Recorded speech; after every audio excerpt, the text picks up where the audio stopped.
We look rough, man. Like we've been on LA for a couple. Hey, what's rough. up, everyone? I'm Sammer, along with my co-host Stanker and Papi Latte, and you're watching the Loose Cannons, brought to you by our friends at For the Bay Clothing and Sauce and Wings. Check both of them out on their respective social medias and websites. Find out where Saucin's at, how you can get their food. Phenomenal mac and cheese, phenomenal wings, guava flavors. I'm in. And then For the Bay, clothing and merch that covers any sport that has to do with Tampa Bay. Original, awesome merchandise. We all love it here on the show.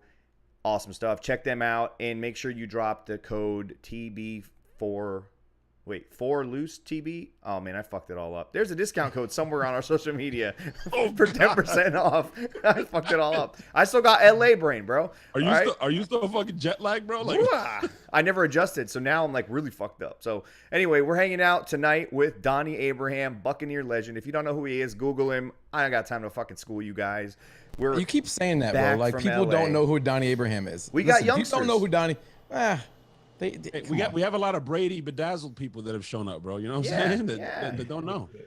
I think they know him from the Jets. Then they know him from the Jets. True. I don't know if the Jets were all that good back then, so maybe they don't know him. But he was better as a Buck anyway. He was better as a Buck anyway, right? Yeah, absolutely. Yeah, we were okay at the Jets, though. We were okay. All right. Did you play with Chad Pennington? Yes. Oh, so you guys weren't that bad. Did that quote come from one of your teams? You play to win the game. No, it Hello? No, that was before I got there. All right, sweet. So hey, we were back from LA. Huge shout out to the Buckaholics out there. Huge shout out to every one of you guys that hung out with us and traveled with us. It was freaking awesome. It was just such an awesome experience, and the Buckaholics know how to throw a party. Holy shit. And they're so welcoming and nice, and everybody was just fucking showing love, man. It was awesome. Donnie, we're back from that game. The Bucs played the Rams. I know there's some other news going on, but let's start with the Rams game. And the Buccaneers secondary has struggled so far this season, and they really, really struggled against the Rams, especially when Jamel Dean went out with an injury and it looked like they were down in the fourth and fifth corner. What are you seeing from this team right now on the defensive side that we should be alarmed, or should we not be alarmed about? Yeah, I don't think we should be alarmed about it. I mean, right now we got a few injuries that's hurting the team right now. Like you said, Jamel Dean went down, JD went down. I mean, it's tough. It's tough in the secondary when you're healthy, but now you're minus 2 guys, and now guys that are normally not used to playing, they have to play a lot of football now. And this league is not forgiving. So when you're not the starter and you come in the game, guess what's going to happen? The offenses are going to go at you because they're going to test you, and you're going to have to stand up and compete. And that's kind of what's going on. Just injuries right now. I think offenses are getting a little smarter when they're playing the Bucs now because they know how vicious their pass rush and their front seven is. So they're getting the ball out of their hands. They're getting those guys frustrated. And when the guys up front get frustrated, then they may not rush as hard every snap, like they normally do. So I just think offense is doing a pretty good job against them right now. But it's just week 3. It's nothing to be alarmed about right now. The guys are coming together as they get more games under their belt, and they'll be fine. Donnie, it seemed like, obviously when Dean went down, the Rams are smart enough to go right at the young guys in there. Seems like we have issues, with passing guys off, whether they're in man or zone or one guy's playing press and one guy's off, and then the receivers kind of switch responsibilities. Is that, you think it's just lack of repetition from these young guys? Donnie, before you answer that, Stank, are you still at the airport by any chance? Are you still? Yeah, dude. There's actually like a 747 landing. It's landing in my house. No, let me turn my air conditioner off. Where's the professionals? I'm gonna sweat because I am a professional. It's his first day, Donnie. So sorry for all the noise. Go ahead and answer that question for us now. It's accumulation of a lot of things. I mean, the reason why offense do the switch releases and things like that, they try to confuse the defense, defense that plays man coverage, some of that match 3 zones that they play. that's just all to confuse them. And like you said, if you got new guys in there, then they could be lacking some reps, with that. But that's, I don't think that's a big deal, big issue. I mean, these guys are professional. I mean, they're gonna go to work, they're gonna come back, compete, they're gonna fix what's broke.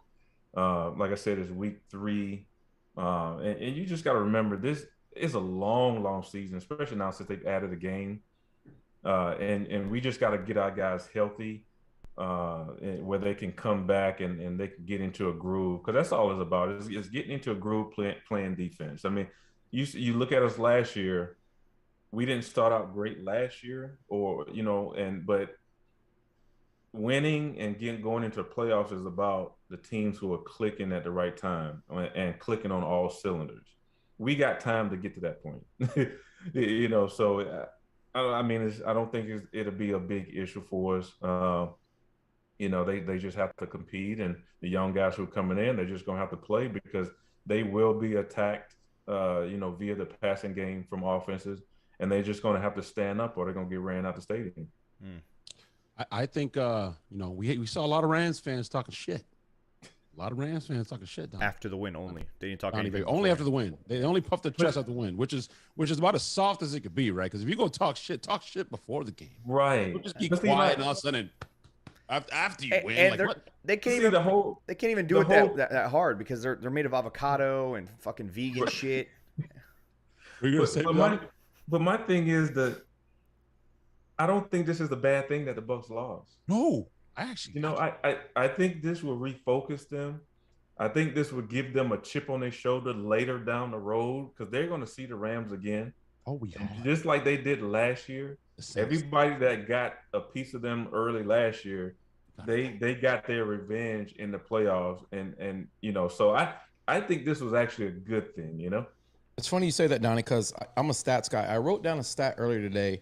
What? It's a really good one. It says, is this first take? You got paper? What is this? Those are his kids' homework sheets. He didn't write. He can't even write. It says Tom Brady has won the Super Bowl in Tampa every year the Bucs have lost to the Rams. Isn't that weird? Isn't that a cool stat? It's a very cool stat. Yeah, that is very interesting. Very cool stat. You know what else though, Donnie? We told all those Ram fans, like Derek Brooks famously said, right? We'll be back.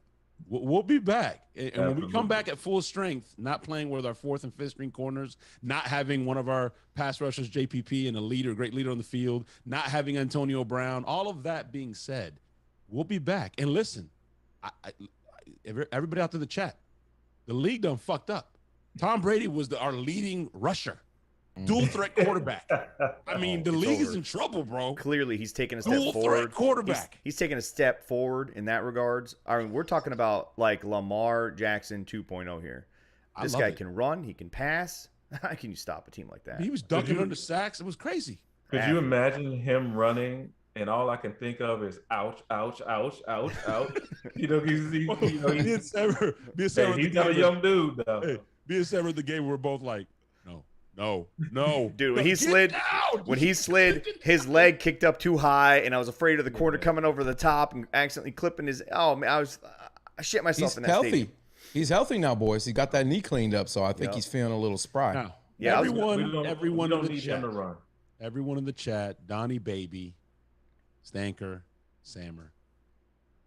Some news happened today. No big deal. Wait. I had one more question. I had one more question about this Rams game. Yeah, I like it. Keep the balls blue. I gotta ask because we talked about it last time we broke down the game that we ended up winning, which was against the Falcons, and Donnie talked about that film breakdown the week after a win, even if you screw up, isn't the same as the same type of screw up during a loss. And so he kind of touched base a little bit on how this is actually going to be a good thing. The Bucs now have film that they're going to have to like really focus in on, and talk a little bit about how different it is now that they've lost and made mistakes, and also kind of piggyback on that. How important is it in terms of communication in the secondary when guys come in who are not starters? How does the communication between all 4 of those guys or 5 of those guys when they're on the field, how does that really change? Shouldn't they be seeing the same things, or is it, again, kind of like an offensive line, they work together, they can kind of read each other without speaking? Well, they should be seeing the same thing, but the problem is they don't practice with the starters in the game. So when they come in the game, they're going into a game because they're normally the second and third string, so they're normally practicing with those group of guys. Now they're thrust into the game with the first group who they normally don't communicate with during practice. So now, so that takes some getting used to, but now they got a week of practice of working with those guys. So now the communication can be better. But the film study after a loss is important because sometimes when you win, things get overshadowed or overlooked. You kind of just bypass them. Oh, we won the game, you bypass it. But when you lost, everything is magnified. Everything is brought to the table. So you have to make sure you stand up and face those criticism and critiques when you get them. So yeah, I think it was a great thing for him. I mean, everybody before the season like, oh, we're gonna go 17-0 and this and that. It's like, come on, you know how hard it is to do that. So now that that's off the table, they don't have to worry about that now. They can just concentrate on getting healthy, and especially with this week coming up is a big week, especially for TB. So they just need to concentrate, refocus, and get going again. I honestly, I told Sammer this on the way out. I saw the tweets. We've all seen angry Tom. We saw him after the Saints game week 1. We saw it after, the embarrassment against the Saints in week 9. We've seen pissed off Tom, just, sitting on the bench, Donnie, just, cursing. We let it fly here, loose cannons. Everybody read his lips. He said, fucking cocksucking motherfucker. He was hot. Are you sure? Yeah. I'm pretty certain. Thomas, it's very easy to read his lips. I've said that exact phrase many times in my life. Yeah. When you're driving to somewhere and you end up in a fucking school zone, or when an old lady tries to cross the street and you got an office meeting you got to get to, all that shit. Normal things that we all react that way to. This sounds weird. This sounds weird, guys. I'd love to hear Donnie's opinion on it, but I feel bad for the Patriots, and the Patriots can be, and it sounds weird mentioning the Patriots in this light, in this way, right? But they can kind of be, Donnie, when you played, you know what I'm talking about, these cure-all games, these get-right games. I mean, Mac Jones, his average air yard completion before last week was, 4 yards, 5 yards? Then they finally let him cut it loose a little bit. He threw, 2 interceptions, 3 interceptions, I think it was last week? 3. Yeah. 3, yeah. This can be a get-right game for our front seven, for the defense, for the offense, for Tom. I mean, Tom is going to fucking want to hang 50 on him. He's going to want to – I don't think he's going to allow them to run the ball next week. We're just not running the ball. So it can be a get-right game. I feel bad for them. I do. Yeah, I mean, he's pretty pissed off right now, just because he's the GOAT. He's the greatest. He doesn't like to lose at all. It doesn't matter who it is. So it just happened that New England falls in this slot, that they're just going to fall right in the raft of TB12, and the Gravediggers. Yeah, he's going to be jacked up for this game. So everybody predictions, everything is that the Bucs are going to kill him. I hope they do, really. But they just got to be TB12. Got to be careful because he needs everybody around him to play well. Like he can't do it by himself. So everybody has to be clicking on all cylinders, and that's the defense included, for them to accomplish what they really want to do. Like this should be no game. It should be no contest. Like the Bucs should take this hands down, but they're going to have to play, and they're going to have to improve, off of last week, if they want to take this thing, because it is hard playing in New England now. It's hard playing there. Bill's going to be prepared, and it's the same thing with Green Bay when they faced Detroit, and it was like, Green Bay's going to freaking steamroll them, and it was close until after halftime. They're going to come out swinging. They're going to be just as motivated to not let Tom win.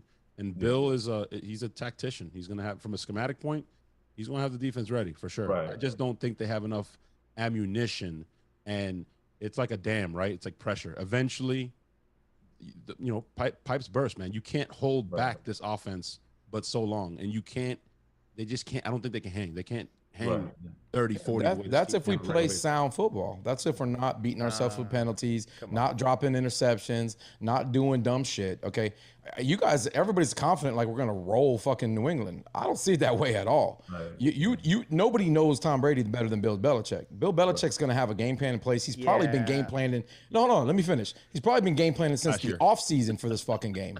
Okay. So everybody thinks this is going to be easy. Listen, the Patriots don't beat themselves often. They got embarrassed last week by a really good New Orleans defense too. So there's no shame in we've lost games like that too. This is going to be a close game. Yes, we do stop the run really well, but it seems like they always have the answer. They're able to. What? Somebody's saying in the chat, they just don't have the personnel. Bro. They don't have the horses to run it. No. What's the old saying? What's the old saying? What's the old saying, Johnny? It's not about the X's and O's, about the Donnies and Joes or whatever it is, or whatever Joes, whatever the hell. You guys know the fucking saying. I'm looking up here like George fucking Bush. Fool me once, I can't get the fucking thing right. Y'all know what the fuck I mean. Right? Yeah, on paper. I've heard that before though. It's not the X's and O's. You know, personnel to go. Joes. They can't, bro. I mean, eventually, the dam's gonna burst, bro. They can't. Don't say can't. I agree with Latte 100% because there's two things that are here. Listen, you can prepare all you want, but this isn't just any fucking team with one receiver, one running back. We've got a plethora of weapons, and they're all going to be back, with the exception of Scotty Miller, who hasn't really even touched the ball really this much, right? And he won't this week either. And the key factor here is, one, we lost, so we have ultra focused Tom. Not saying that Tom's not always ultra focused, but he's laser fucking focused. If he's going to have these guys ready, kind of like similar what we did after the Chicago Bears game with all those penalties, and he focuses his guys. He knows how to get his teammates to like focus in and be prepared. They're going to be ultra focused with him. And on top of that, they want to win this game for Tom. This is their leader. This is their captain. They want to do this for Tom as badly as Tom wants it for himself, and he's going to have them ready. I expect the cleanest game from this team in terms of penalties. Maybe 11, 10, and 9 penalties the last 3 weeks. Fucking ridiculous. This is the moment that Tom and BA can nail into these guys and really ream into them. Because, hey, they've won the last 2 weeks. This is finally the chance to, like, really ride them. And I think that's why losing was the best thing that could happen. Donnie probably added to that. And that's why this is the greatest game ever, football. Because everything you just said, you probably just got 10,000 people to go bet on the Bucs and bet all their money on the Bucs and everything. and that's why this is a great game, because any given week, any team can beat anybody. You know what I'm saying? Any team can beat any team on any given week. So, yes, all those things you just said is great. Yes, the Bucs are going to be fired up, but they got to go out and play now. Mm-hmm. If they don't play up to their capabilities, they can walk out of New England with an L. So they can't just. It's going to be hyped. Everybody's going to be ready to go. Everybody's going to be laser focused. But hey, I mean, it's one of them things, man. That don't overlook this team. With a rookie quarterback and the way they played last week, because this is the NFL. So any given week, anybody can be beat. So I'm looking for a good game. Like I said, I don't think they have enough. I think Tampa will prevail, but I don't think it's going to be easy. They're just going to. I get it. That's not the same New England team, that it used to be. But Belichick has shut down many a high-powered offense. Okay, and it's not like our defense has been world beaters this season. For whatever reason, the pass rush isn't getting home. Okay. I mean, BA came out this week, and everybody had been critical of the secondary, but the first thing BA pointed out was the pass rush. He's concerned about why Shaq Barrett hasn't gotten to the quarterback. Vita's been there close, but he hasn't gotten to the quarterback a lot of times. Yes, he's disrupted plays, but the pass rush needs to step up too. But can we all agree on one thing? What is Bill Belichick known for, Donnie? He's known for taking away what you do best. Right. The great thing about this team is what we do best can change week to week. I mean, you can go two series to series. I disagree. Mike can have a game. AB can have a game. Godwin can have a game. Tyler Johnson can have a game. Fucking Rojo can finally wake up and have a game. Leonard Fournette can turn into the playoff. Lenny also have a game. We're like a Swiss Army knife. We can't run the ball. We can't run the ball, so you don't need to take away the run because we can't fucking run. We haven't really committed to it either. Did we? Have we? We're not very good at it. Yeah, he's gonna take our strength away and make us beat them with our weakness. Where's the weakness? Not doing well. Running the ball. Running the ball right now is our weakness. Running the ball is a weakness, okay, but you can't take away Gronk. So he's not gonna let Gronk get off. He's gonna double cover the main receiver. And he's going to make them run the ball, and they're going to have to be committed to it. Because it's not like we can't run the ball. We can. It just hasn't happened yet for us. We haven't had a chance. We can all agree that Rojo is a rhythm guy and a confidence guy. He's got to get confidence up. if you what he had 4 rushes last week. That's just not enough. Right. It's not enough. I'm not criticizing. I mean, we had to go out and go tit for tat with them. They were going to hang points, so we had to do what we had to do. But fine, double Mike Evans and take away Gronk. You still got Godwin. You still got AB in the slot and AB on the side and Tyler Johnson.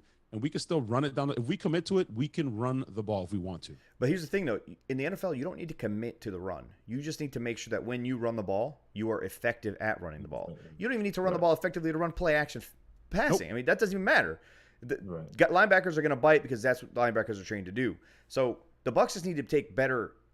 They need to take their opportunities and really, and when they get to run the ball, and take advantage of them. My only problem with the Bucs offense is that as a running back, I feel like you can't get into a groove if you're switching running backs every 1 or 2 series. I feel like that doesn't allow. Maybe Lenny's better equipped to handle that, but Rojo feels like a guy that really needs to get rolling and touch the ball and get hot and get warmed up. And maybe he's not built for this system because of that. But I feel like it takes away from either or. Either start one guy and start the other and just let it roll. I feel like that will help. That might help. But they don't need to run the ball 30 fucking times. Dude, run the ball one time. You could score 45 points without trying with this fucking team. Yeah, but I think what Donnie's saying is they're going to take away Mike. They're going to bracket him. They're going to take away AB and Gronk and Godwin. I mean, we still have Godwin and AB. But if they try to make us run it, then fucking run it. And BA won't have a problem with it. You're gonna give us the run? All right, cool. We'll fucking run it. Run it with Godwin. I agree with John Ledyard. Bernard is fucking healthy. Okay, he had a MCL strain, I think it was. We dodged a bullet there that was ugly on a fucking meaningless play, but he's fine. Is he healthy or is he just not? He's not injured. He's not injured. Right. So and same. Yeah. So who knows how much? Who knows how much play time he's going to get? He might still be, limping. We don't know that. Right. We waited long enough, Donnie. Okay. A little bit of news happened today. We're banged up in the secondary. Our boy SMB, prayers up, man. He's gonna be fine. He's hurting. Jamel Dean with the knee, hurting. We got guys out there, Delaney. Love guys like that. Blue chip guys. Or chip on their shoulder guys, but they're just not. They're not SMB. We signed some help. Tom Brady picked up the phone, put out the TB12 light like the Batman sign, and said, "Come on down, Richard Sherman." What are your thoughts?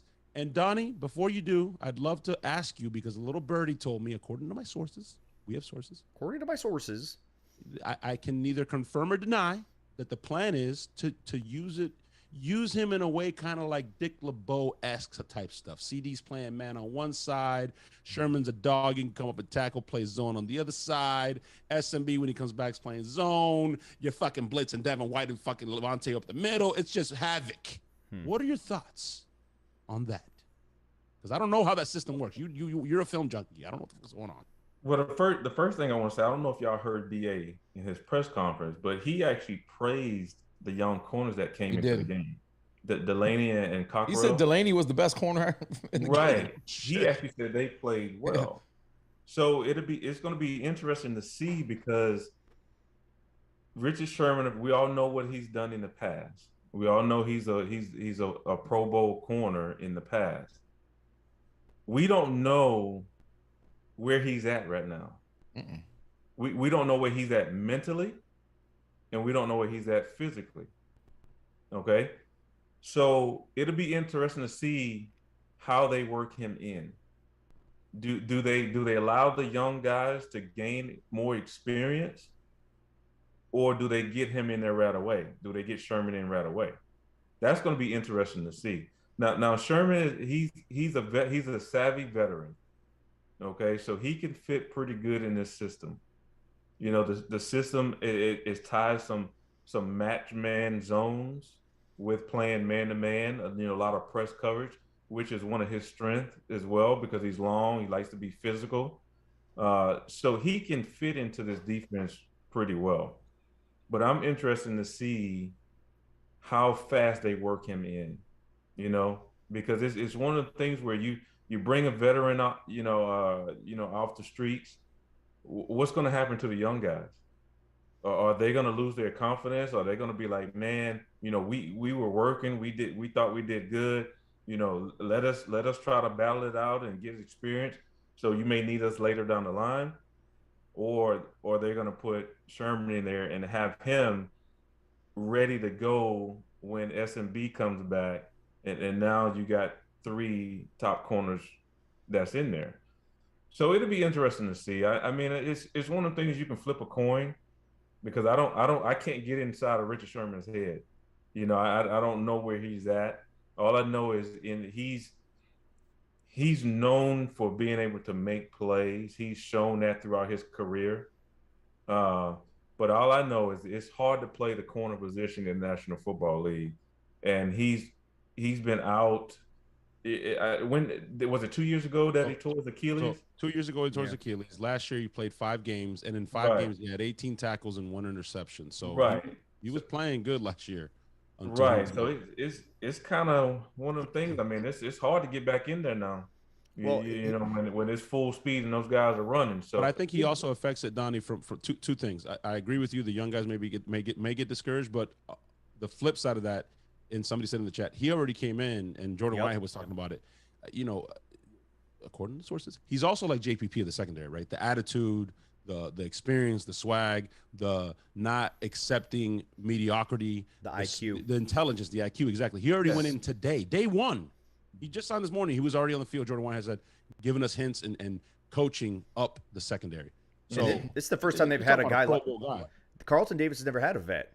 He's never had SMB's never had a vet. His vet was Vernon fucking Hargraves. Jamel Dean's never had a vet. They've never had a guy that can give him little, you know, things that Donnie knows, things that you learn over time as you age as a cornerback in the NFL, things that you don't necessarily hear from your coach or listen when you hear it from your coach, but when you hear from this guy, he comes in, he's giving you things like that. And listen, I went golfing yesterday with Jason Light. He came in a little bit later than I did. We went golfing. I had a little conversation about this whole thing. And you know what he said? He said if Richard Sherman had turned him down, he actually had Donnie Abraham next on the list. So somebody said in the chat. I given you his. I gave him your number. Left. I gave him your number. Left. He said you'd be perfect. Come in there. You could play zone. You could play man. You could play nickel, and more importantly, you could teach these guys. So listen, Donnie told you guys not to talk about this, but since you brought it up, you know we know that TB12 reached out to Donnie.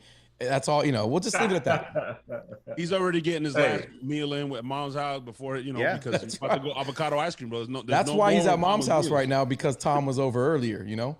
See, I've had too many meals at Mom's house. That's why there's no way in hell I can get back on the field right now. So, hey, Donnie, Rondé would be a better call than me right now. Rondé still looks like he could play, bro. He does, bro. Rondé's got obligations with a contract with Fox and all that stuff. And so Jason's like, hey, you know any corners you think I'm like, listen, I got this guy named Donnie Abraham. You ever heard of him? He's like, Donnie Abraham? You know Donnie Abraham? I'm like, yeah, I fucking know Donnie Abraham. What are you talking about, man? I know you. Of course I know Donnie. I gave him your number. And then, you know, he said that you were next on that list. He wasn't really too excited about Richard Sherman because he was hoping he'd get to you. I'm just, you know, I'm just giving it. Richard signed today, so now I can, you know, kind of divulge this information. I don't want to break any news here, but just it is what it is, you know. Hey, Donnie, you mentioned something earlier, and I watched Richard's podcast, and he's like, yeah, you know, I've been riding the Peloton and all that. That's not game ready. Obviously, you want to keep the legs ready, but look at Donnie like right, exactly. So how you know? So the whole thing is, I'm gonna go back a little bit because you know you talked about him coming in from day one and giving tips and pointers and things like that. They have to be careful with that too, because it's fine that you can give pointers because you have this experience and you've done all this type of stuff.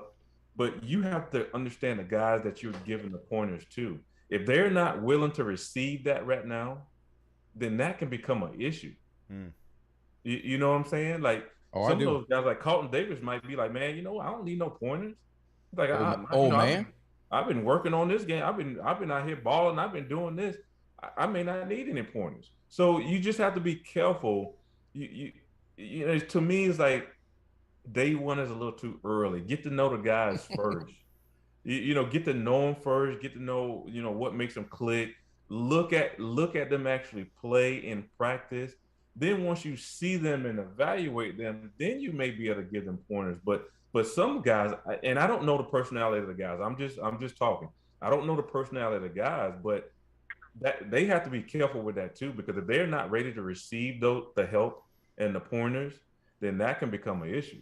It was an issue. It was an issue on this podcast, Donnie, My first day on the show with Sammer, he's out there trying to tell me to turn and square my shoulders, and I wasn't ready for that. Honestly, it was a real big issue. So I know what you're talking about. I know exactly what you're talking here's about. the thing, though. A little bit, maybe it's a little bit different now, the NFL landscape, than when you played, Donnie, where guys seem to be more like, they're friends off the field, even if they're enemies on the field. There's more reaching out to vets and getting, feedback, even guys that are, you consider competition. So maybe Carlton Davis and Sherman have already spoken, and, they understand that they've had a relationship. They look up to the guy. I mean, everyone knew Richard Sherman. Everyone knew, Darrell Revis when they were coming up and things like that, and reaching out to those guys. But who the fuck are we kidding right now? You don't think TB12 already got a playbook into Richard's hands 3 weeks ago?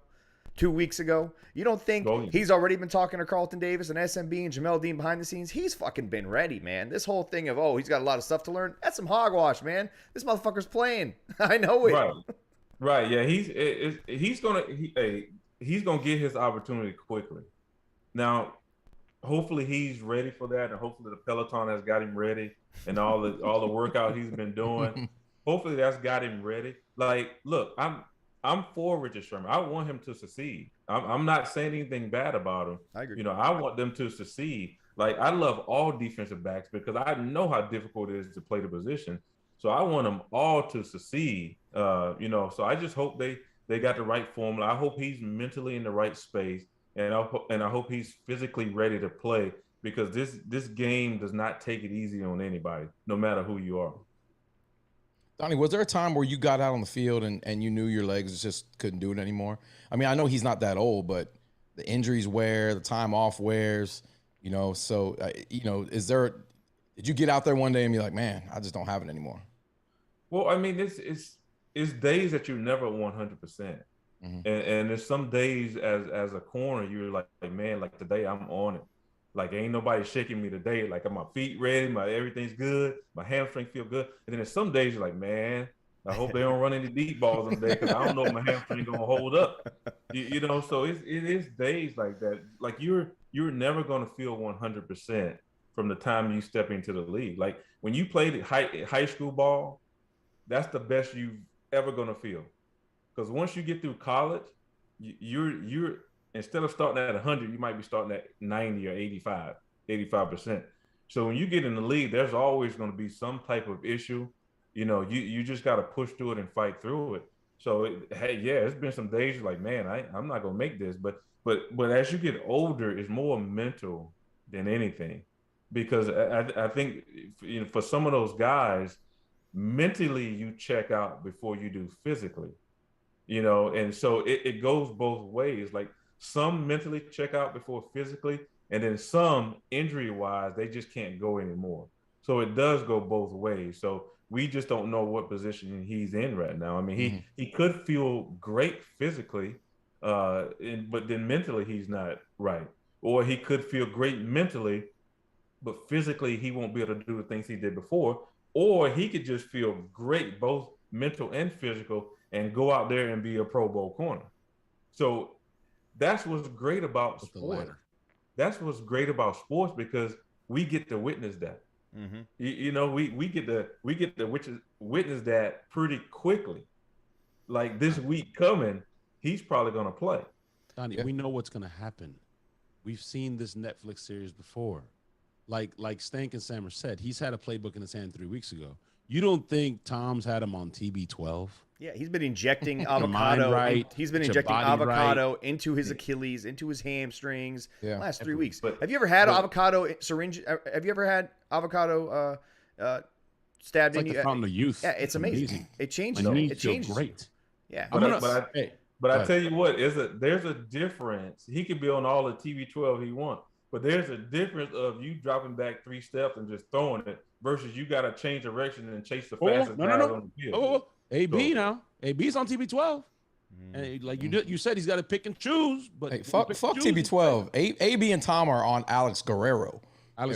What is Alex Guerrero putting in his milkshakes that might pass a test? Listen, but AB missed last week, didn't he? He had COVID. He had COVID. Donnie, come on now. 12 ain't protecting from that. Come on. It's the league. It's the league. It actually laws. did. He had no symptoms, but it's the league. You can't play. He was positive.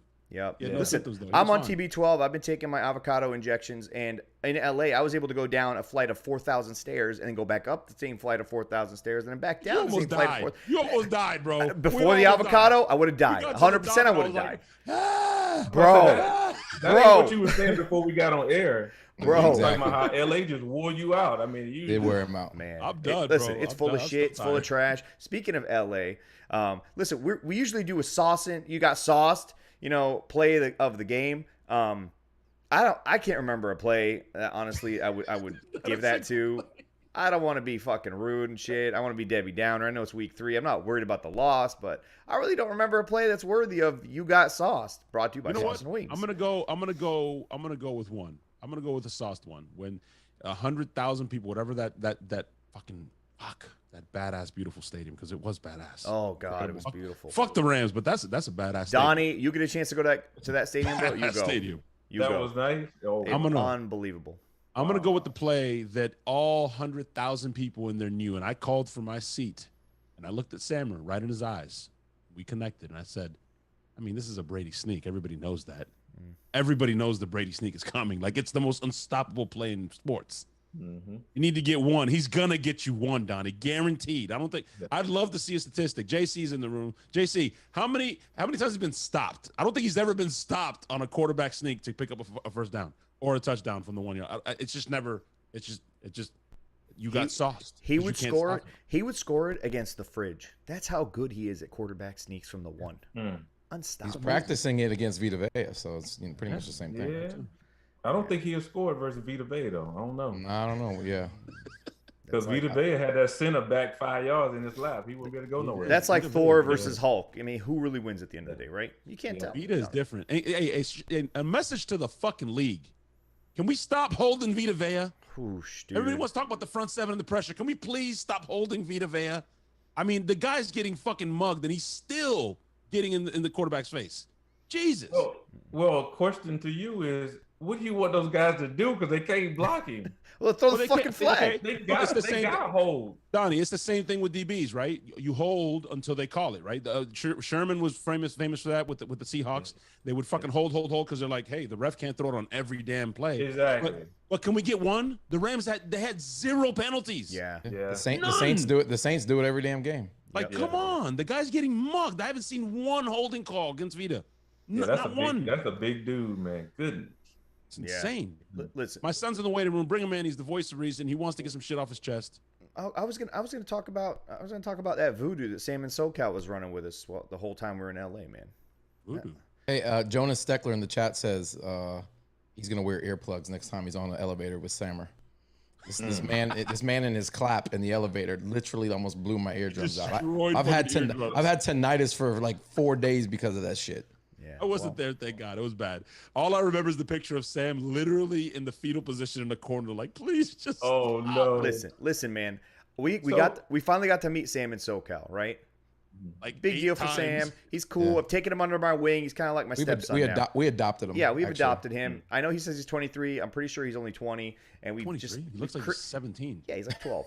So anyway, listen, man. Did you guys notice that every time we were just hanging out, the three of us, in the morning before we were like on the clock necessarily, we would just run into Sam and SoCal around the corner. Bro. He was always around the corner.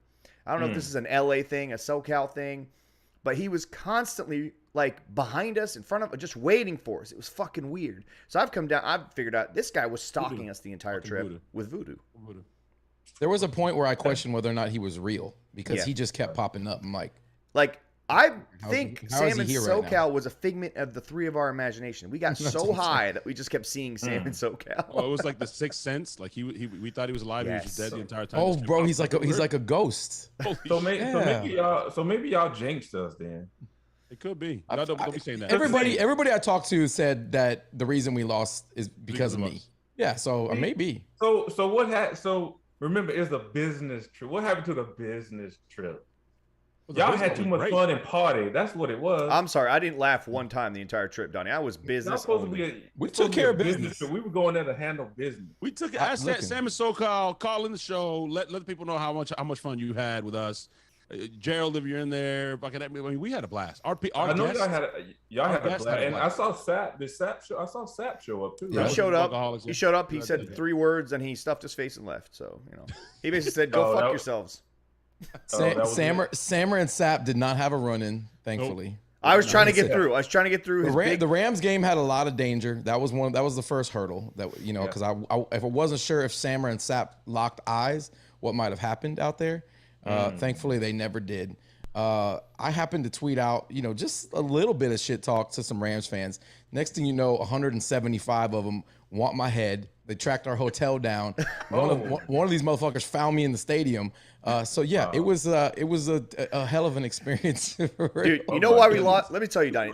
This is why we lost. The He whole was trip. fucking barefoot everywhere. Thank you. This That's right. nasty We motherfucker. start. I did see that. Yeah. So It wasn't Everywhere, barefoot. Donnie, It wasn't barefoot everywhere. everywhere. everywhere. Listen, Donnie. We As went soon as down. you said that, we my were- feet started to tingle. We were downtown LA, homeless people all over the fucking sidewalk. Who knows what kind of shit is on that fucking It surface? doesn't rain in and LA. this man is standing Doesn't wash barefoot away. next to a Barefoot. homeless tent, right? There's some guy, he's smoking meth like 20 feet away from us. And Stank's walking around fucking barefoot. That's why we lost the game. The guy, then- I don't know how many types of hepatitis he caught. A through W, probably. Sammer, then we go to freaking Hollywood where the stars are. Yeah. And he's standing barefoot by the Chinese theater. Listen, Where Rush Hour listen. was. Yeah, Then we get and- to the fucking shut your stupid mouth, Stank. Then we go to the fucking tailgate, and this motherfucker's dancing barefoot at the tailgate. Like, what are you doing? So State, what go? Do your feet get hot or something? Listen. To quote the great Dave Chappelle, my feet are strong, Joe Rogan.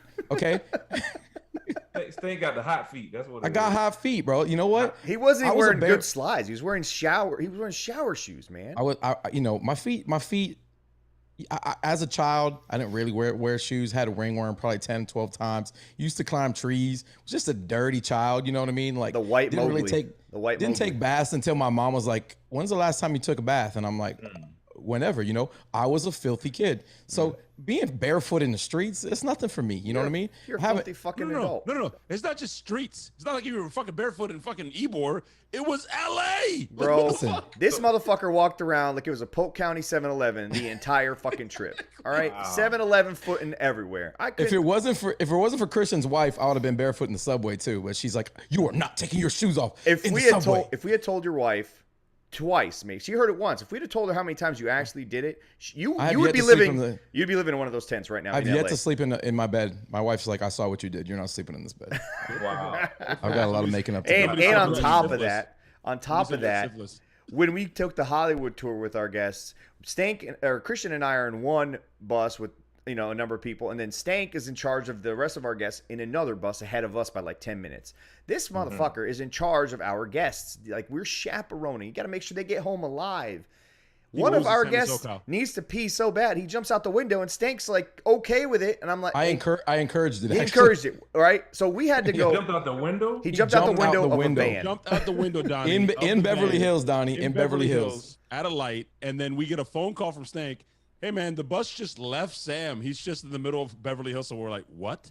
Wow. So our bus driver luckily was like, well, I'll pick him up. Don't worry about it. Dude, we had I abandoned had to one of our call guys. Sam and Soka. I'm like, where are you at? He's like, I'm in Beverly Hills. I don't know. I'm like, find a Starbucks. He's like, which one? I'm like, just find one of them. Tell us which one you're at. We get the freaking coordinates of this guy's. No, that's not what he said. That's not what he said. He said, you said, where are you? And he said, Starbucks. You're like, motherfucker, it's Beverly Yeah, Hills. it's Beverly There's Hills. 100 of them. There's one every fucking 10 feet. Tell me which one you're at. So we find the crossroad, the one he's at. And we tell the bus driver, hey, can you please pick up Sam and SoCal? He's like, who? Sam and SoCal is his entire actual legal name, by the way. I looked at his driver's license. It's fucking weird. So we find out where he's at. We tell the driver, and driver's like, is he at a Starbucks? I'm like, yeah. He's like, can he get me a chai tea latte with almond milk, no whip? He done We're put like- his order in. So we put in an order, and we needed bottles of water. So we're like, yo, Sam and SoCal, get us 3 bottles of water. One bottle of water, Right. Donnie, and they gets 4 tap water. Right, We're we like, get there, motherfucker walks out with tap water in Beverly Hills. I bet you when he asked the barista there, can I get 3 tap water? She probably looked at him and said, what the fuck is tap water? Tap And looked at water, her manager, right. how do we use this Beverly thing? Hills. What is Yeah, tap water? who the Although fuck's the buying water's probably tap different water? there. It's probably It Beverly Hills. tasted like a fucking sewer, dude. It was terrible. Yes, it's Terrible. the same thing this is the same thing that's on the ground. That Stink got all of his feet right now. We drink stink foot water, man. That's what we Drank have. that. Yeah, exactly. Hey, I'll bottle that shit and sell it in Olay. It's probably as good or better than what they have out there, bro. That's a filthy ass city. Let's Yeah. Yeah. Speaking of filthy, we did. We did have fun. I felt right at home, honestly. Speaking of filthy, though, we ran into Corey from Nashville. Now, Corey from Nashville, he's a popular caller on this show. He calls in a lot. He's got great takes, Donnie. He's a smart fan. You'd appreciate him. You'd like him, Donnie. We like him. We consider him family, right? But he committed. Or are you in the chat? The most blasphemous, treasonous act that a Bucs fan in our family could possibly commit. This motherfucker shows up to our Saturday night party at the Parlor, Hollywood. Amazing sports bar, by the way. If you're ever in LA, go to the Parlor in Hollywood. Unfucking believable. Beautiful. TVs all over the place. Amazing food. Fire. I mean, the place is just awesome. Great atmosphere. It was a vibe. It was so fucking dope. But this motherfucker shows up. He brings his best friend. And his best friend starts talking to us. And then it slips that his best friend is a Saints fan. He brought a Saints fan. He brought to a Bucs event. Wow. But it gets better. It gets worse, actually, not better. It's way worse. Not only is he a Saints fan, he's his best friend. But he looks at him and says, man, didn't I tell you not to say nothing? He was going to try and pull the wool over our eyes and lie to us. Wow. He told his Saints fan friend to be a mute and not divulge this secret information. And yet we found out. And the rest of the night, I don't know how to feel about Corey in Nashville anymore. I don't know about you guys, but I feel like my heart was broken a little bit, right? I got proof right here, actually. Look. Your camera won't focus. No, because it's not on. That's the wrong picture. That's the wrong picture. Oh my God, this guy. Grandma doesn't know how to use her phone. Grandma, you good, Grandma? Hey, baby, come fix the phone for me. Okay. Little stanker off the train. Look at this shit. Look at this shit. How do you get to Zoom, bro? Not yet. Just stop moving. Look at this. That's how he showed up to the fucking tailgate. No. What the fuck is that, Corey? So he doubled down. He doubled down and came to the tailgate with his best friend, who's wearing a fucking Saints tank top. Looks like a fucking idiot, by the way. Guy's a cool dude, kind of, but he's a Saints fan. So how much can you trust him, right? But here's the thing. Right. I feel like we're a family. Sometimes family members fuck up, right, Donnie? You agree? Yeah. So there's one route that I've decided Corey can take that will allow us to forgive him. All right. 50 Hail Sammers. First of all, yeah, absolutely. 50 Hail Sammers. One. That's right off the bat. You got to do that. But you guys ever heard of the one chip challenge? Oh shit. Oh yeah. The ghost pepper chip. You gotta come on and do that live on the show. You buy a chip and it's a Carolina Reaper and a scorpion pepper. It's one tortilla chip, extremely hot. Like don't sniff it, touch it. And I happen to have one, right? Oh. So he's not gonna do it. Corey in Nashville, you want to be back in this family? Order one of these off of Amazon. That's actually, you're letting them off easy. You're crazy, dude. This is unbelievably hot. Like one little tiny nibble, you're feeling it for 15, 20 minutes. You can't touch your eyes. It burns on the way out too, boys. Oh yeah, dude. I want on the way out. Now, isn't that the one like Shaq did on ESPN? Yes. Shaq did one of those. Yes, and he about choked on live TV. He about killed himself. Yeah. Yes. Well, that one. That's the way back in the family, Corey. I want to see a video of you eating the one chip. There's no. I don't want a fucking video. He's coming live on our show, and he's gonna do it live on a pregame show. Okay. That's what I want to see. I like that. He might die on our show, so I don't know if I want to take the liability of that. So we have to do that in public somewhere. Somewhere close to a firehouse. At a tailgate. Right. Yeah. Well, that's the only way. I like it. Corey, Nashville, I love you, man, but you can't do certain things, man. That's fucking blasphemous. You brought him to our party. Yeah. You guys got mad at me because I let a Cowboys fan sit with us who was already in the stadium. Shut the fuck up. Nope. Cut it out. No. Don't even fucking try to defend yourself, or you're out of here. Don't try to defend yourself. You clean your sins. Nope. Yeah. Or Donnie. Why would you bring that back up? Yeah, exactly. Because I'm still a little salty. I'm still a little salty. Damn it. Live on those cameras. cameras. Two wrongs don't make a right. Can we take the call? Okay. Yeah. Okay. Devin's been Devin. He deserves to be on hold for the fuckery and all his crying. Well, what did Devin do? Devin's a little crybaby. We're gonna find out. Devin, let him on the show. You're on with the loose cannons. You better fucking come in here with some respect, kid. Listen, I don't understand. I do understand, but it wasn't really like shitting on you guys. Hey, we don't air the family. We don't air the family's business out here. All right, get to your point. No, the church's business. Got you. So two things. Number one, Stank, take your 7-Eleven feet and put them somewhere else. It's no longer welcome. Please put some socks on. And I'm gonna put them right on you next time I see you. Actually, Preach. Dude, he's got the weirdest feet, bro. It looks like a Corey, little baby hand. His toes are longer than most people's fingers. It just doesn't make sense. Mhm. my second toe is oddly way longer than my big Way toe. longer. It's very weird. Okay. I don't know why. It's like this. Wow. Go. Second, sounds like Corey in Nashville has a poor choice in judgment in friends. How could you ever trust somebody to be your best friend that's a Saints fan? Just riddle me that. We'll When you never come back trust with them. a good reason, you can never trust it. You need to reevaluate your life. I agree. Now, the real reason why I wanted to come on is I want to be this week's voice of reason for Tampa Bay sports. The things that I unfortunately was not able to go to LA and join the Loose Cannons crew. I will be there for the next 2 trips. But I was at home holding down the ship, scrolling through Twitter and watching the live tweets go on.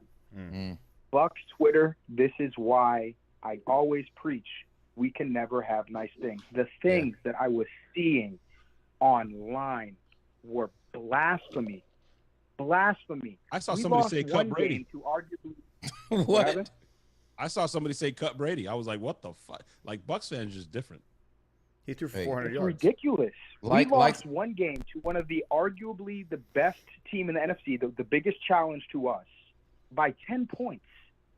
10 points, and we couldn't stop a nosebleed in coverage.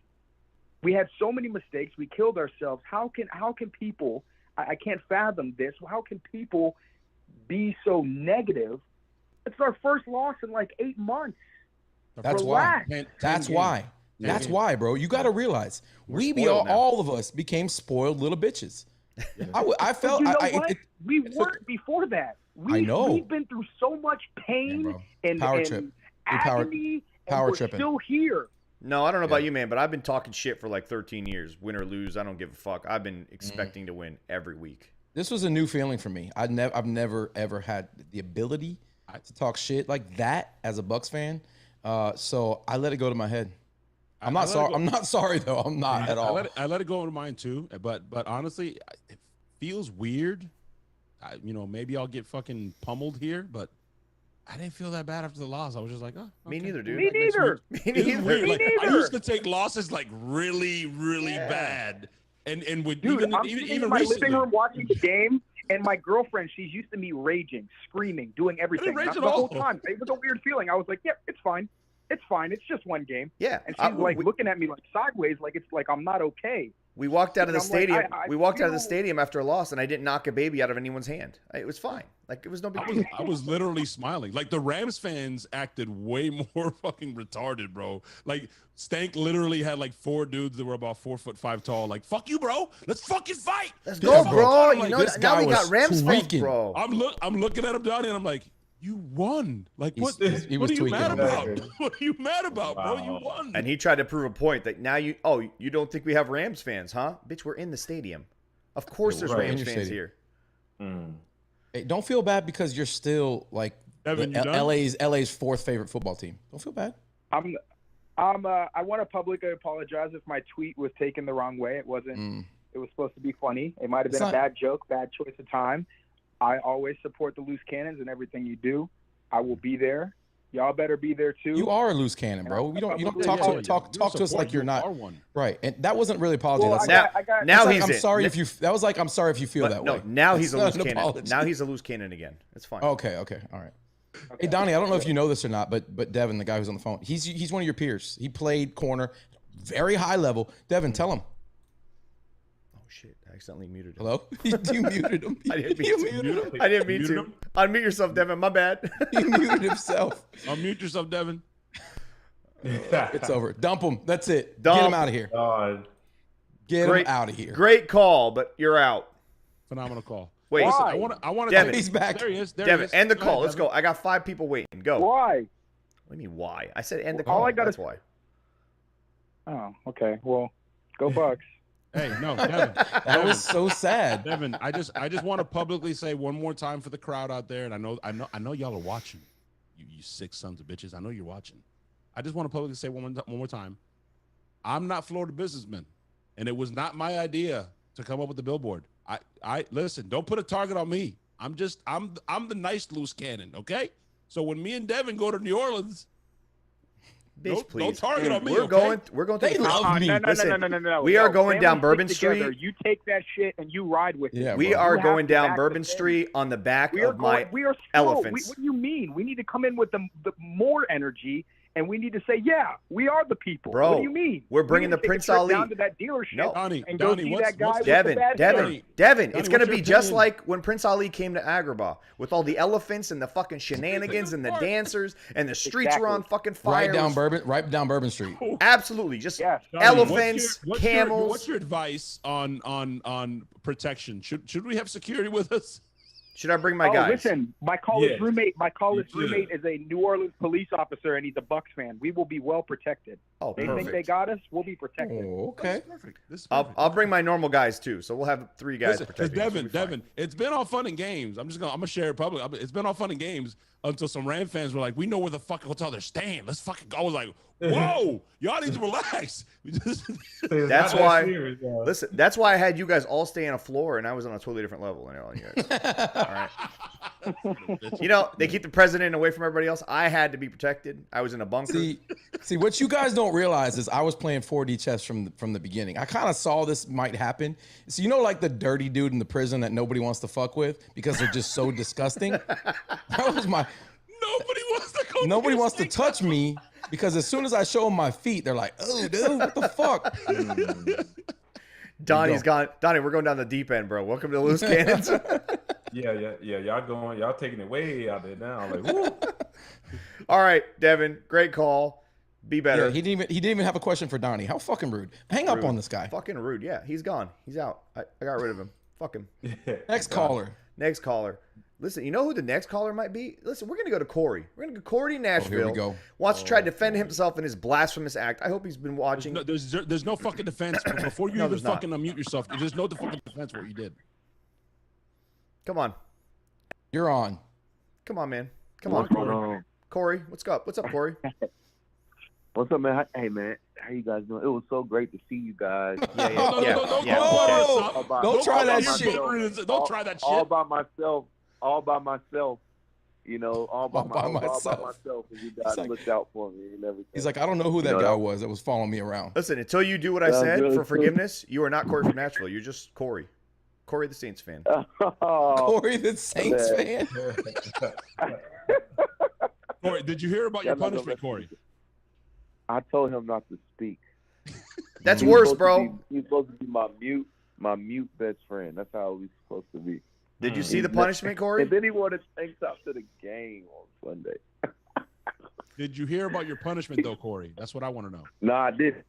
Oh, boy. I need you to go to Oh, boy. TikTok. Go to TikTok after this call and look up something called the One Chip Challenge. That's what you're doing for us, buddy. The one chip challenge. Yeah.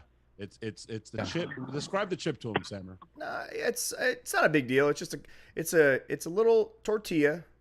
That's One tortilla chip. That's all you yep. got to eat. It's Just one. It's a Carolina Reaper pepper and a scorpion pepper. One extremely hot tortilla chip. You got to come on the show and eat it live, Corey, on a pregame show. Let me read the warning on the back of this box, okay? Do not eat if you are sensitive to spicy foods, allergic to peppers, nightshades, or capsicum. Not sure what the fuck that is. Or are pregnant. Capsaicin. Okay, capsaicin. Sorry. Capsaicin. I don't know. Or are teacher, pregnant tell or have any medical conditions. Keep out of the reach of children. After touching the chip, wash your hands with soap and do not touch your eyes or other sensitive areas for 3 days. Seek medical assistance should you experience difficulty breathing, fainting, or extended nausea. Yeah, weird. Corey whispered to me while we were in LA. He's like, I can't have anything that has nightshades in it. Yeah. This thing is shaped like a coffin, dude. This is no joke. All right? It says this I'm chip. looking right now. Yeah, I'm looking. No, I'm looking at it. This chip will destroy you. Are you willing to do it? I'll do it for my Bucks, though. Hold the how you phone. back He's gonna do it. Hey, He's gonna do Nigel's in the chat, Corey. He said Corey's friend here, State Fancy before Breeze, ended up there. Y'all need to make him eat 21 chip challenge. Oh, And then some Some laxatives to laxatives. speed up the process. wow. Donnie, this is you. Now So you're this- part of the family, Donnie. I thought almost shitting myself was good enough. but I guess. Oh yeah. Did you guys hear about that story? No, I did not I want to hear about this. Go ahead, Corey. I just had a little liquid marijuana, man, and I took a little bit too. You know, don't do things that you're not good at. You know, we're in LA, we're having a good time. Went to a little shop, you know what I'm saying? And I was supposed to just use the little dropper, and I didn't use the dropper. So I was swigged cool it? at first. He swigged it. bro? Swigged it. Almost shit himself. Kinda. Oh. Yeah. Shit, you can't do that. You can't fuck with edibles like that. We have reached the 11th hour of the Loose Cannons podcast. We are now Yeah. officially talking about shitting your pants. Listen, and I got up, and I was like, okay, I'm cool. And I was like, you know what? I just got to go to the bathroom. But what ended up happening, it wasn't like I got to go to the bathroom in a few minutes. Like, I was like, oh, if I fart, I'm a shit. And I literally was walking around the Grand Central Market, and I was so messed up that I didn't realize I was right by the restroom. Like, I was walking around looking for like a dark place to disappear and just drop a deuce. You know what? You know what, though, Corey? Nobody would have noticed, bro. Hey, you could have shit. You could have shit anywhere in that city, and people would have been like, "Yeah, no problem." I just saw 30 piles of shit on my way up here. Little football. I did want to talk a little football. Yeah. Do you have a question for Donnie Abraham? Yeah, you got 2 minutes. Go. Poor Donnie. I don't Sorry, have a question. Donnie. I don't have a question. I don't have a question. I just wanted to make a couple statements. Donnie, first of all, it's great to have you on the show. I appreciate you taking time out to be with these real. They are real loose cannons, by the way. So I appreciate you being out here. Like, you know what? Nothing says endearment until you eat ice cream with guys at 11 o'clock at night. I think that shows some real love. All right? It's a touching moment. I may have been laughing with you, Corey, but I was pissed as a motherfucker eating ice cream next to you, just so you know. But anyway, the Patriots game. Stank, it might not have been Stank because he was so pessimistic about this game. Well, somebody else that was more positive. It might have been Sam or Papi. I love you, Stank. But you guys said something that was very important about this game. What were the Bucs before Tom Brady came? One of the worst win percentage for a sports franchise, right? Mm-hmm. He comes, takes you guys to a Super Bowl. If there was one chance to pay him back, it would be this weekend. Yep, I agree with that. And that's why I think the team is going to be uberly focused. Like you guys mentioned after that Chicago game, probably the least penalized team in the NFL after that Chicago game. I think we're going to have such an extreme focused football game. We're really going to separate ourselves in whoever's tier. Now, listen, guys, we're going to lose 95% of the games we play if we allow a team on the road on their home field to score 6 straight possessions. Let's be frank about it. That's just what happened. And I stand by what I said about this team. You have to score 30 to beat us. The Rams had 34. If they would have had 27 points, we would have beat them. If they would have had 28, 29, we had an opportunity to beat them. You have to score 30. It's a lot of pressure on teams to score 30 points to beat a certain team. They could have scored 70, dude. They were running the ball at the third quarter. They could have scored 70 if they wanted to. Exactly. They had 6 straight possessions of points. All right, so that's one of those things that happen.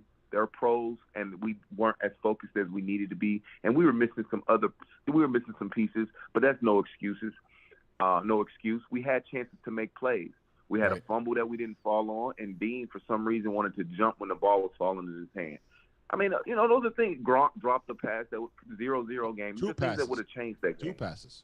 Big passes. So I'm not even. You know what I'm saying. So I'm not going to overreact and drop tears and do all this.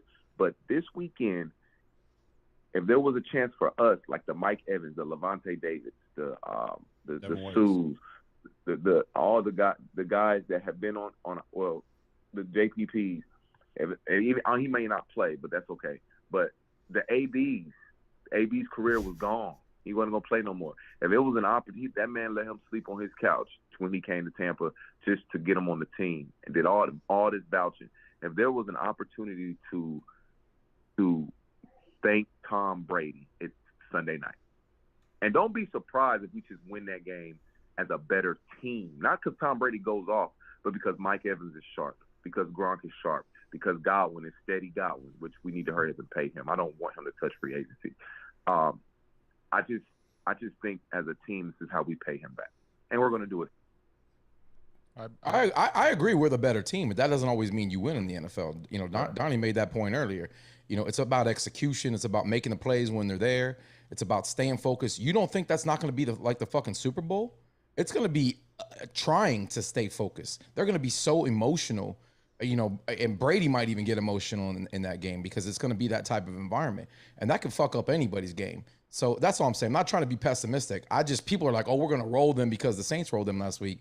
And as far as I know, the Patriots don't get rolled very often. But that's what Corey just said. He just said, don't be surprised if we don't blow them out, but we just do it because we're the better team. And I'm just saying. I wasn't being pessimistic. I was being real. You're always fucking pessimistic, Stanker. And see, that's why the NFL is so special because you can have stories. Romantic. You can have stories like this where you think it should go one way and it totally goes the other way. Like, you don't think the Bucs were laser focused for the Rams? I mean, those two of the top teams in the league. They knew that could have been the NFC Championship game. That was a measuring stick to see where both teams were at. So they were laser focused for that one as well too. So that's what makes this game so great. That's what makes, you know, people pull their hair out, people lose this, people win this, people gain this, because you never know. And there's a lot of stories out there, and this is just a great story for the NFL. Like, the NFL is gonna make a whole lot of money off this weekend. Because it's New England and Tom Brady going back to New England. So it's going to be a great game to see.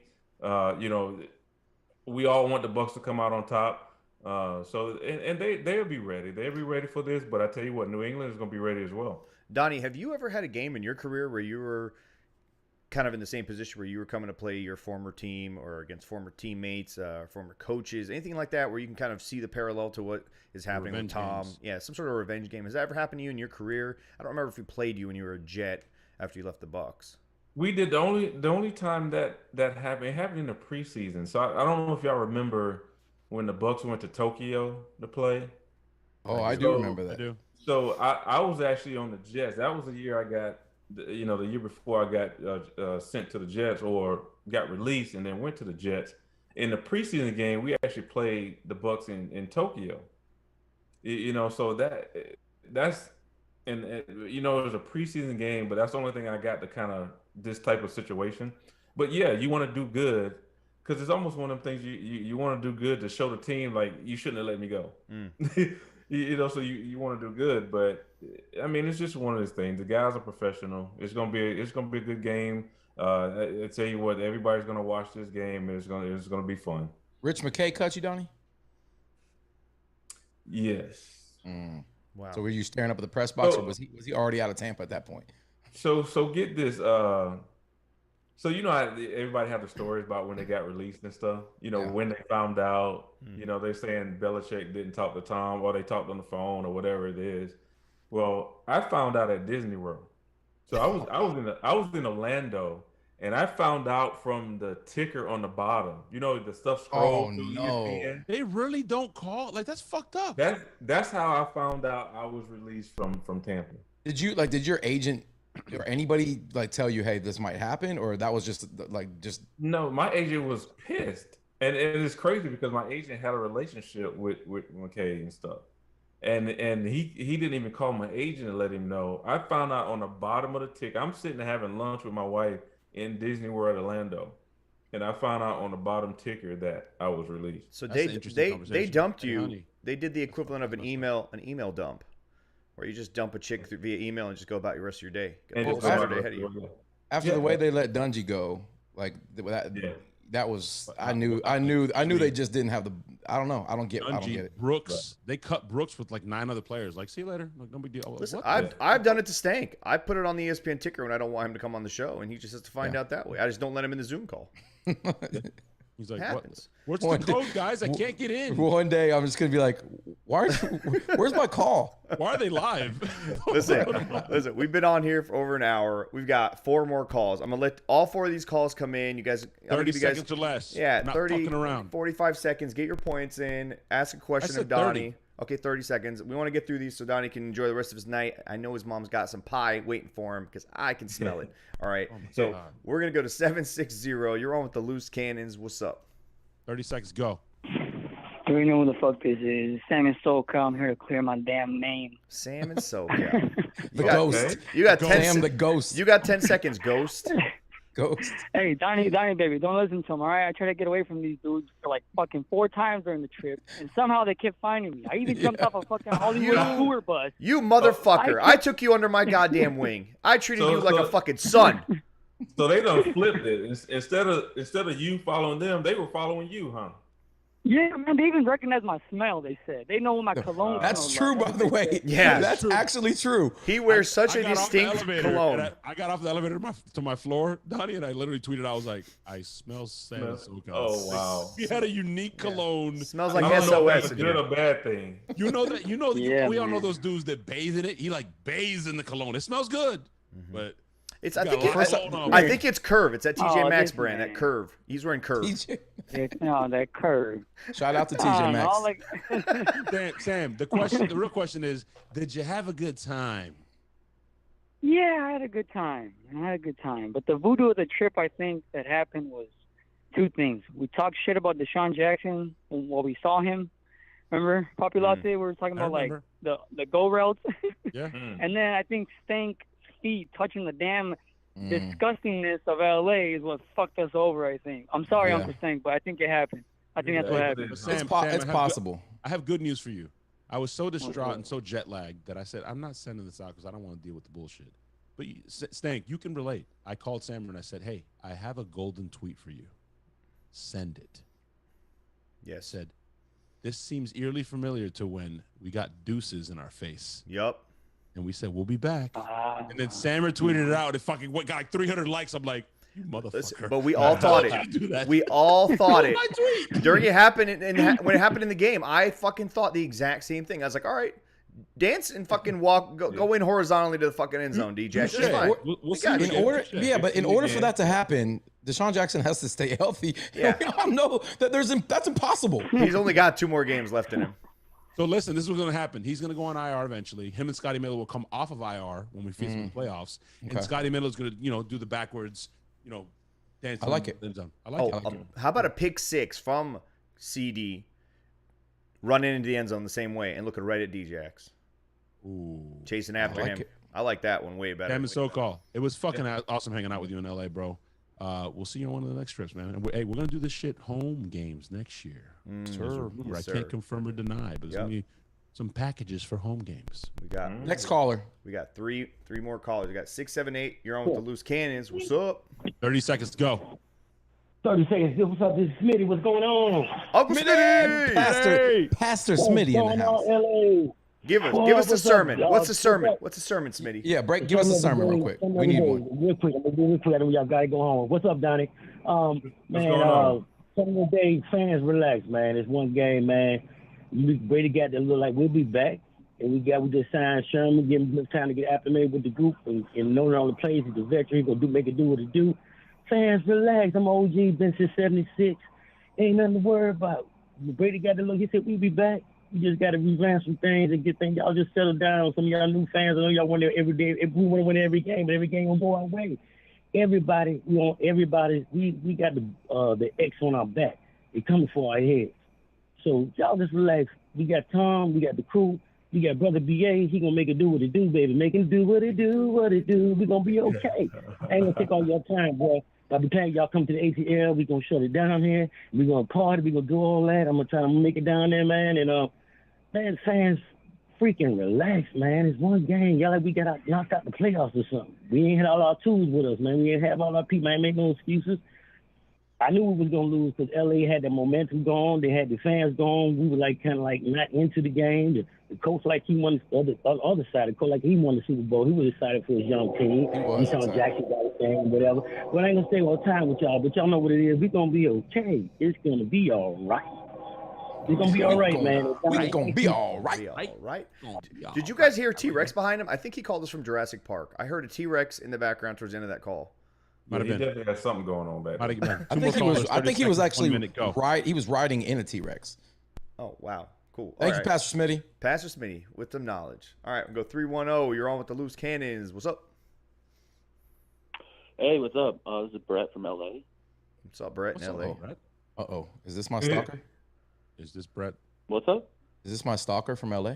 First time caller. Okay, all right. Hey, what's your wing? Wait, preference? is You this like it Brent? wet Is or this dry? Brent, the traveler? You're with us? Is this Brent from LA?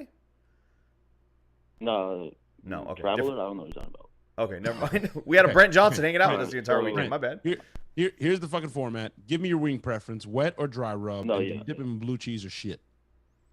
Right. So wet, dripping wet. Ooh. And as far as do I dip them in the sludge that I imagine comes out of a albino man's asshole, or do I dip them in blue cheese? Definitely not the first. Okay. Smart man. That's a good analogy. Neither the latter. I don't do them in anything. I just You're a purist. He's a purist. No offense to the albino men, by the way. Bruce Arians. Powder. If you're out there, no offense. Yeah. By the way, Bruce Arians is a purist. That's acceptable. That's fine. All right, what's your take, All man? right. Give it to us. What's your take? 30 seconds. Go. All right. So the LA game, I was there. I lived like 2 miles from the stadium. It was my first ever NFL game. What a stadium. What a stadium. Incredible. No, yeah, definitely. I was actually, like, obviously, I was happy to be there, enjoyed the time, like, first game. The Rams fans were obviously very happy, and I was like, good for you. Like, enjoy your regular season success. Like, when the playoffs come, I'm sure, Rams don't do very well against Brady in the playoffs. So, and also as far as like next week against the Patriots, I know Stank was having some there's some doubt. He's an old lady. But I think what hurt us against the Rams partially was like the penalties and stuff. And I think it was our first time in an away game with fans, in the last 2 years. That's true. That's true. And it was loud. It was loud as fuck in there. It was loud in there. Yeah, I can't even tell you that was one of the loudest stadiums I've ever been in my life. But I don't think the Patriots game will be. I know it's in Foxborough, but I don't think it will feel like an away game for the Bucs because, for one, there's going to be a lot of Tom Brady fans there. Correct. And for number two, there's going to be a lot of just like sports fans that travel in to the game like the Super Bowl. Like it's not going to be like a home game for the Patriots. When Brett Favre went back to all love, Lambeau, did they win that game? Did Minnesota win that game? Minnesota did win that game. Minnesota did, yeah. I think it was all love for Brett. Mm-hmm. Yeah. Brett Favre. Great. Hey, thanks for the call, Brett. Yeah. Thanks for the call, man. Don't be a stranger. Brett. Thanks for the call, Brett. Brett Favre. Yep. We got one more caller, and we're gonna wrap this show up. 269. You're on with the Loose Cannons. Give us your take. Go. Hey there. How you guys doing tonight? This is Tom in Michigan. Tom in What Michigan. up, Tommy? What's up, Tommy? Hey, not much. Hey, first off, dry rub, no sauce. Second off, congratulations on an awesome trip. That looked amazing, and I cannot wait for Atlanta. You guys truly rock. Third off, Mr. Abraham, I'd like to say I loved watching you play. You were truly epic. And everyone says Warwick Dunn should have got a Super Bowl ring when he was with Tampa the year he left. I wish you would have got one, man. You truly deserved it.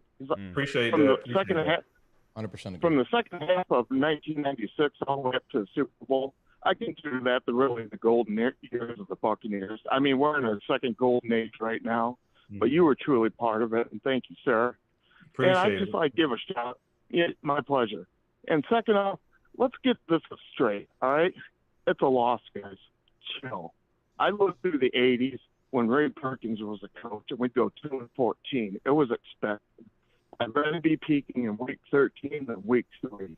Boom. Guys, Matthew Stafford is Matthew Stafford. There's a reason why he's sub 500 against 500-plus teams, and he's got an even worse record on the road.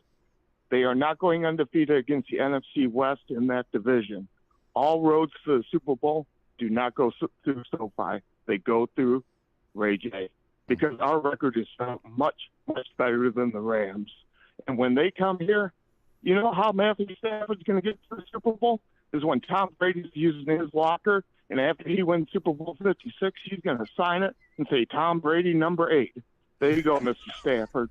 I fucking love it. I fucking love it. It's a great way to end the show. Tom in Michigan is a fucking mic drop every time this motherfucker calls in. Unbelievable. Amazing. It's a great way to end awesome the show. Call, Tom.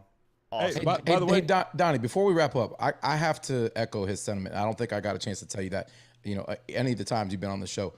I grew up just like him as a suffering Bucs fan with absolutely zero fucking hope ever.